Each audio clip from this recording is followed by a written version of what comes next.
Hello दोस्तों, are के story से अरुण कुमार आप सुन रहे हैं कहानियों का पिटारा, जो आपके लिए लाता है अच्छी अच्छी कहानियाँ और कुछ धार्मिक कथाएं और उनके साथ साथ कुछ शेर व शायरी भी।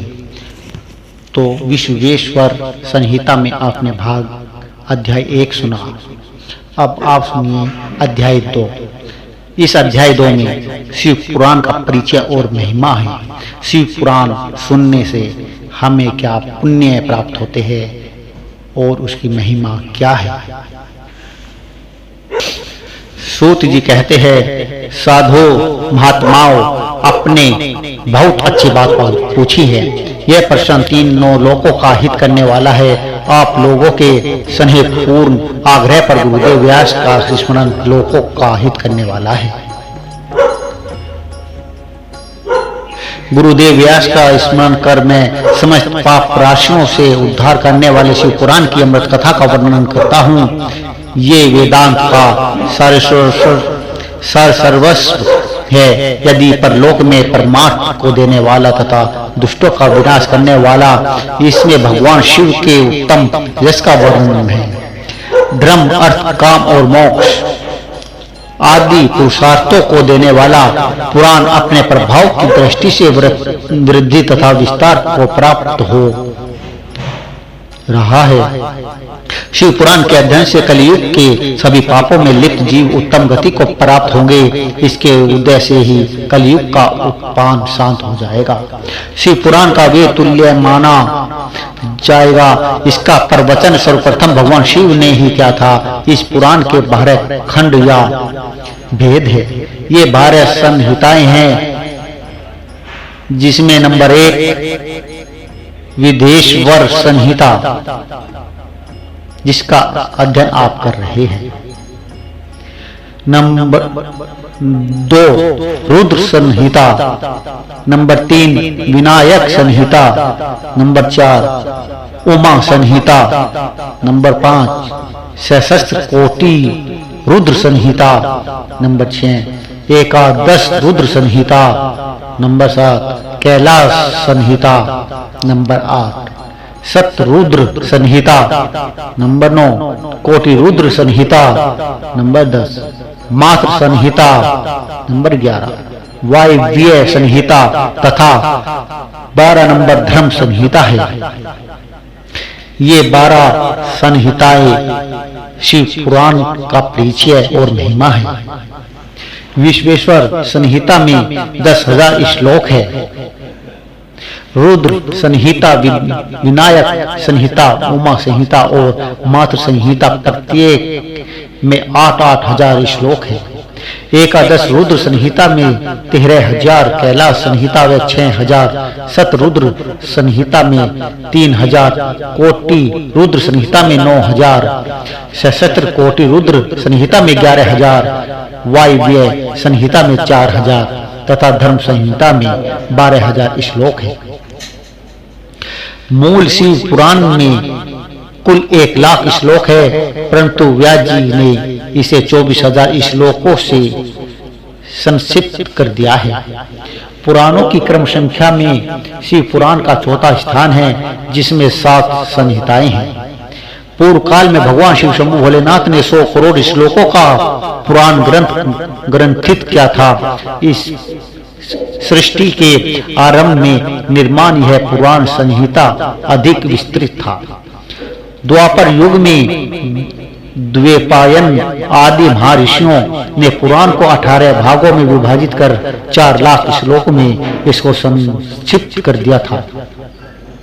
इसके उपरांत व्यास जी ने 24,000 श्लोकों में इसका प्रतिपादन किया।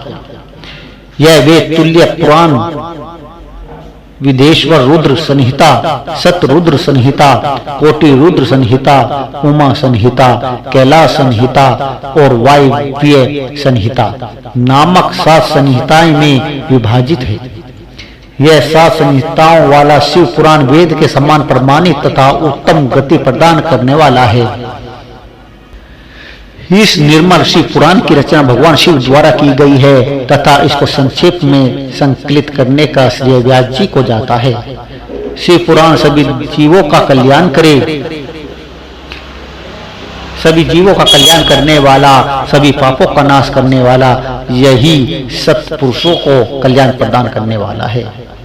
यह तुलना रहित है तथा इसमें वेद प्राप्ति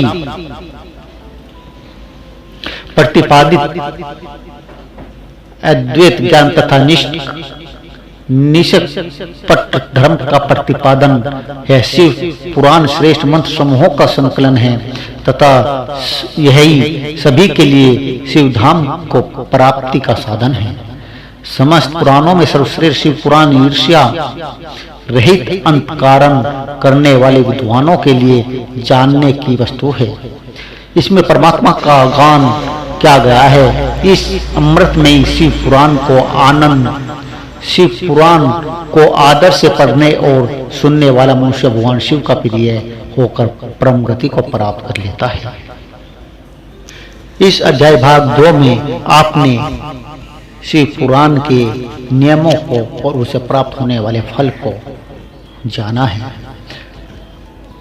अगले अध्याय 3 में श्रवण कीर्तन और मनन साधनों की श्रेष्ठता क्या है, इसका ज्ञान प्राप्त करेंगे। व्यास जी कहते हैं, सूत जी के वचनों को सुनकर सभी महर्षि बोले, भगवान आप वेद तुल्य अद्भुत एवं पुण्यमयी शिव पुराण की कथा सुनाइए। सूत जी ने कहा, हे महर्षिगण, आप कल्याण में भगवान शिव का स्मरण करके वेद के सार से प्रकट शिव पुराण की अमृत कथा सुनाइए।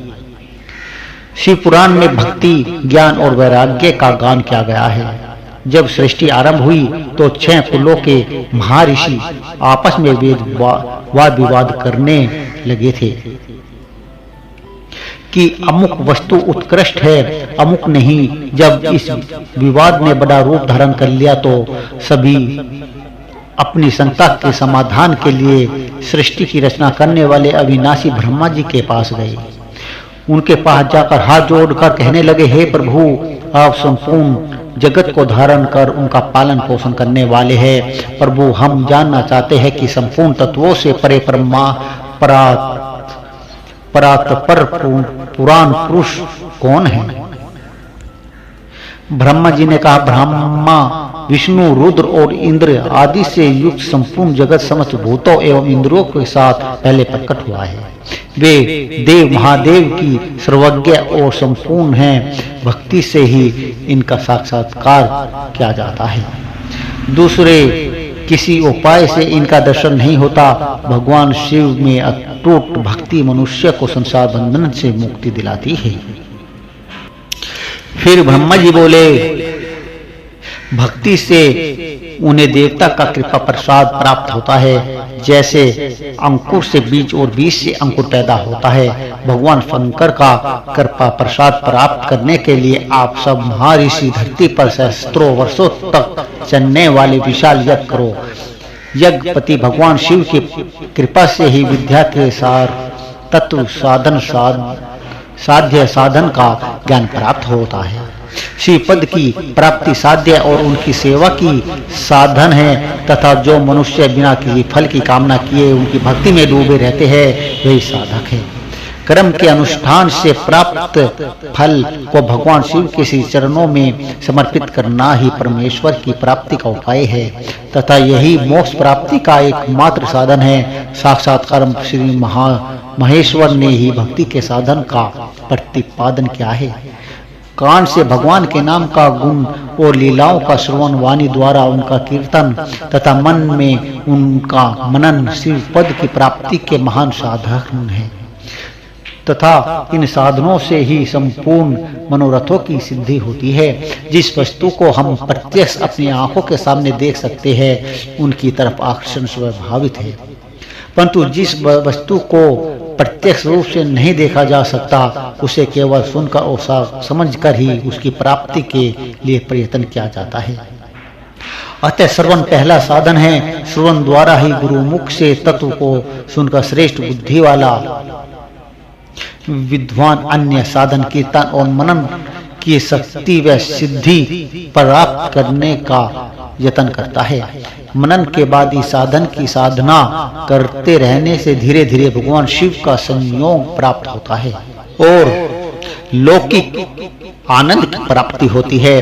भगवान शिव शंभु की पूजा, उनके नामों का जाप तथा उनके रूप गुण विलास के हृदय में निरंतर चिंतन ही को ही मनन कहा जाता है। महेश्वर की कृपा दृष्टि से उपलब्ध इस साधन को ही प्रमुख साधन कहा जाता है।